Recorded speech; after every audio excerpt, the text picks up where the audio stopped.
All right, hello, happy Wednesday, my Math 7 students. It is day 23 of quarter 4. We are now on Ed Puzzle number 11, so this is part 2 of finding the volume of a prism. So remember, here is the template you can be using. I will post the PDF version of this with this assignment that you can reference later, but we will be going over these 6 examples. Make sure you title and put your first and last name. All right, so here's the worksheet as a whole. Here are the 6 problems we're going to go over, and remember also here is the formula, the area formulas, and the steps you can reference later if you need to. Also, just a reminder, this document will be attached as a PDF to the Ed Puzzle assignment, so you can always reference it later, or you can print it if you have that ability, but if not, don't worry. All right, I'm going to quickly go over the formulas real quick. So remember, the formula for volume of a prism is big B times big H. So remember, big B represents the area of the base. So the area of whatever the base is for that problem, or that prism, sorry. And the height is the height of the prism. Now, remember, we also need to be familiar with the formulas for area. So we have the rectangle, the triangle, and the trapezoid. So we have those area formulas for you as well. So for the rectangle, it's base times height. For the triangle, it's 0.5 times B times H. And for the trapezoid, we have area equals 0.5 times base 1 plus base 2 times H. All right, I do apologize for the last Ed Puzzle being a little bit long, but I had to in order to get through all the material. So I'm going to try to make this one a little bit quicker. So let's go ahead and go over example 1. I'm just going to go straight through these steps because like I told you, this is all you need to do. You need to go through these 6 steps. If you can go through these 6 steps and execute it all perfectly, then you should be good to go. Make sure you follow my structure and how I organize everything because that's going to be really important. All right, so step 1, we need to identify the base of the prism. So if I'm looking at the base, this is a rectangle. So we're dealing with a rectangular prism. All right, so we said the base of the prism is a rectangle. So now we need to come over here and find out which area formula I'm going to use. So right here where it says rectangle, we're going to use area equals base times height. All right, so step 1 is done. We identified the type of prism, and now we need to do step 2, which is create the formula. So remember, we have big B times big H for the volume formula. Big B is the area of the base. Well, our base for this prism is a rectangle, so we're going to use this area formula and plug it right into that missing spot. So our volume formula is going to be little b times little h times big H. So step 2 is done. And now step 3, we need to identify the values of the prism. All right, so the base of our rectangle is 5 centimeters. The height of our rectangle is 2 centimeters. And the height of the entire prism is 10 centimeters. All right, so step 3 is done. We identified the values of the prism, and now we need to go to step 4, which is substitute the values into the formula. So our little b is our base, which is 5 meters. The height of the rectangle is 2 centimeters. Sorry, we're dealing with centimeters. So it's 5 centimeters. And then the height of the entire prism is 10 centimeters. All right, so we did step 4. Now moving on to step 5, which is apply order of operations. So I'm going to go ahead and multiply all the way straight through because I'm only dealing with multiplication. So what is 5 centimeters times 2 centimeters times 10 centimeters? That is going to give us a total of 100 centimeters. And remember, it's centimeters cubed. So there's your final answer. All right, so I want you to try number 2 on your own. It is almost the exact same as number 1, but just different numbers. So again, make sure you're following the steps and make sure you're following the process and the structure of how I did it on number 1. All right, here is number 2. So I'm just going to go through these steps. So step 1 says to identify the base of the prism.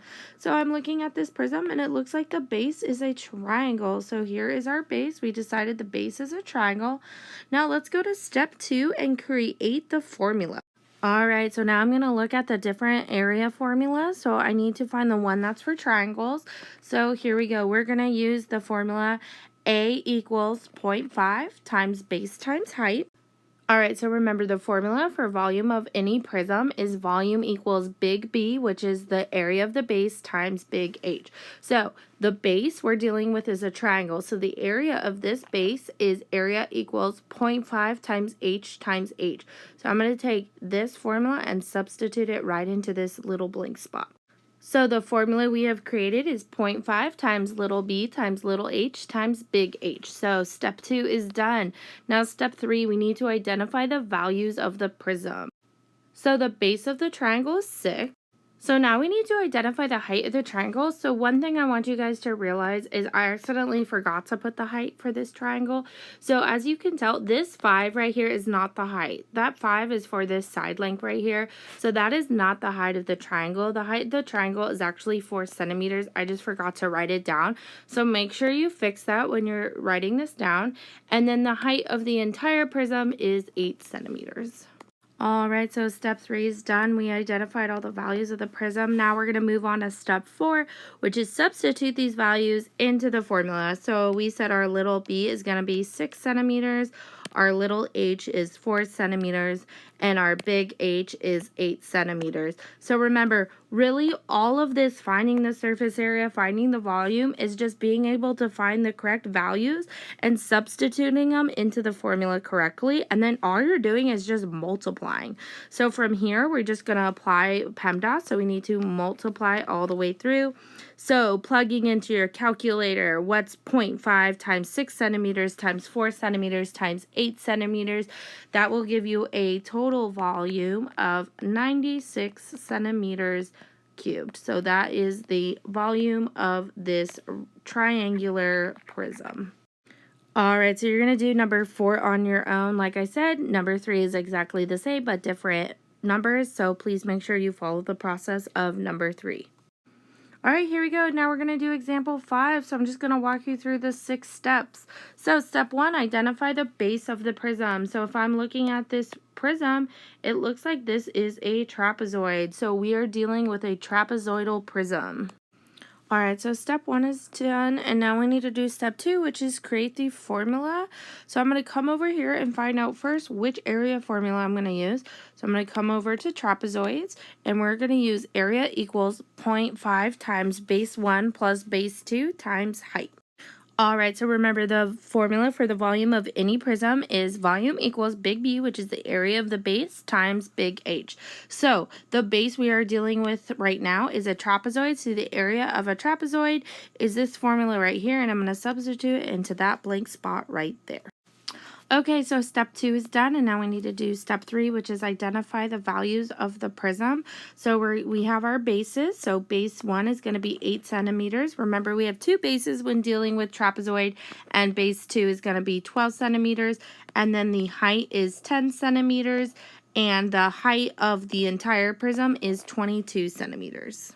All right, so step 3 is done. We identified the values of the prism, and now we need to substitute those values into the formula. So our bases are 8 centimeters plus 12 centimeters. The height of the trapezoid is 10 centimeters, and the height of the entire prism is 22 centimeters. All right, so step 3 is done. Now we're moving on to step 4, which is apply order of operations, which is PEMDAS. So remember, we need to do what's inside the parentheses first.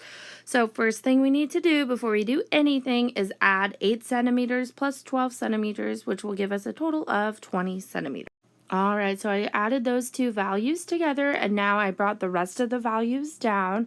And so now we're going to plug this directly into our calculator. So we have 0.5 times 20 centimeters times 10 centimeters times 22 centimeters will give us a total volume of 2,200 centimeters cubed. So the volume of this trapezoidal prism is 2,220 centimeters cubed. All right, so now on your own, you are going to be doing problems 2, 4, and 6. Make sure you use numbers 1, 3, and 5 as a resource because they are almost the exact same problem that you are going to be working on, but just different numbers. Again, I know this kind of is a lot and it's a little overwhelming, but if you keep your work organized and structured, it really is just identifying the values, plugging it in, and multiplying it straight through. If you have any questions, please email me or text me directly. I hope this helped clarify a few things. Miss Turner.